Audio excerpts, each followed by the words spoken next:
यूहन्ना की पहली पत्री अध्याय 2।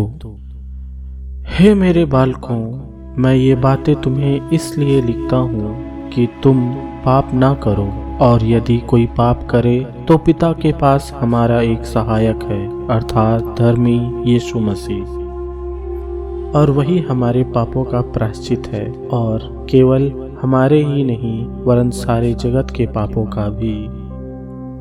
यदि हम उसकी आज्ञाओं को मानेंगे तो इससे हम जान लेंगे कि हम उससे जान गए हैं। जो कोई यह कहता है मैं उससे जान गया हूँ और उसकी आज्ञाओं को नहीं मानता, वह झूठा है और उसमें सत्य नहीं।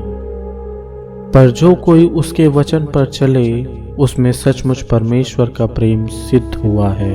इसी से हम जानते हैं कि हम उसमें हैं। जो कोई यह कहता है कि मैं उसमें बना रहता हूँ, उसे चाहिए कि आप भी वैसे ही चले जैसा वह चलता था।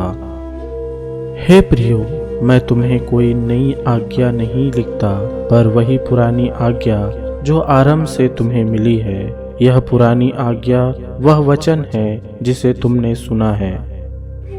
फिर भी मैं तुम्हें नई आज्ञा लिखता हूँ, और यह उसमें और तुम में सच्ची ठहरती है, क्योंकि अंधकार मिटता जाता है और सत्य की ज्योति अब चमकने लगी है। जो कोई यह कहता है कि मैं ज्योति में हूँ और अपने भाई से बैर रखता है, वह अब तक अंधकार में ही है। जो कोई अपने भाई से प्रेम रखता है, वह ज्योति में रहता है और ठोकर नहीं खा सकता। पर जो कोई अपने भाई से बैर रखता है, वह अंधकार में है और अंधकार में चलता है और नहीं जानता कि कहाँ जाता है, क्योंकि अंधकार ने उसकी आंखें अंधी कर दी हैं।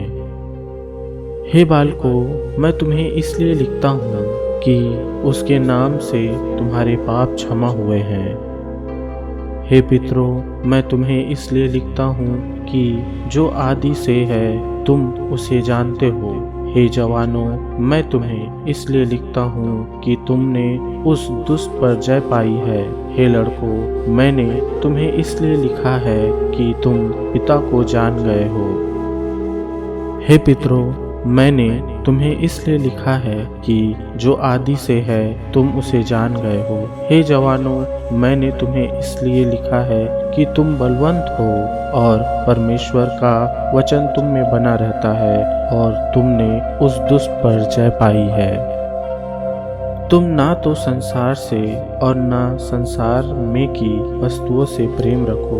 यदि कोई संसार से प्रेम रखता है तो उसमें पिता का प्रेम नहीं। क्योंकि जो कुछ संसार में है, अर्थात शरीर की अभिलाषा और आंखों की अभिलाषा और जीविका का घमंड, वह पिता की ओर से नहीं परंतु संसार ही की ओर से है। संसार और उसकी अभिलाषाएं दोनों मिटते जाते हैं, पर जो परमेश्वर की इच्छा पर चलता है वह सर्वदा बना रहेगा। हे लड़कों, यह अंतिम समय है, और जैसा तुमने सुना है कि मसीह का विरोधी आने वाला है, उसके अनुसार अब भी बहुत से मसीह विरोधी उठ खड़े हुए हैं। इससे हम जानते हैं कि यह अंतिम समय है। वे निकले तो हम ही में से, पर हम में के थे नहीं, क्योंकि यदि वे हम में के होते तो हमारे साथ रहते, पर इसलिए निकल गए कि यह प्रकट हो कि वे सब हम में के नहीं हैं।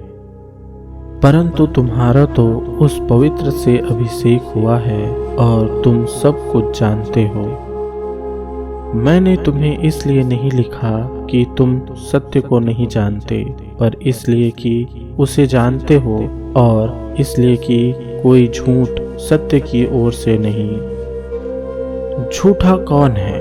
केवल वह जो यीशु के मसीह होने से इनकार करता है, और मसीह का विरोधी वही है जो पिता का और पुत्र का इनकार करता है। जो कोई पुत्र का इनकार करता है उसके पास पिता नहीं। जो पुत्र को मान लेता है उसके पास पिता भी है। जो कुछ तुमने आरंभ से सुना है वही तुम में बना रहे। जो तुमने आरंभ से सुना है यदि वह तुम में बना रहे तो तुम भी पुत्र में और पिता में बने रहोगे। और जिसकी उसने हमसे प्रतिज्ञा की वह अनंत जीवन है।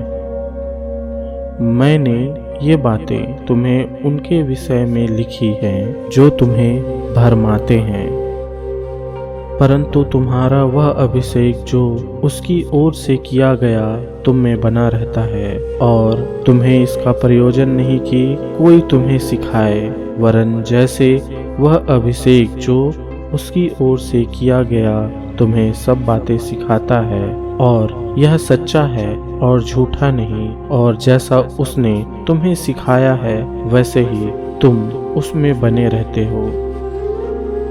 अतः हे बालकों, उसमें बने रहो कि जब वह प्रकट हो तो हम में हिया हो और हम उसके आने पर उसके सामने लज्जित न हो।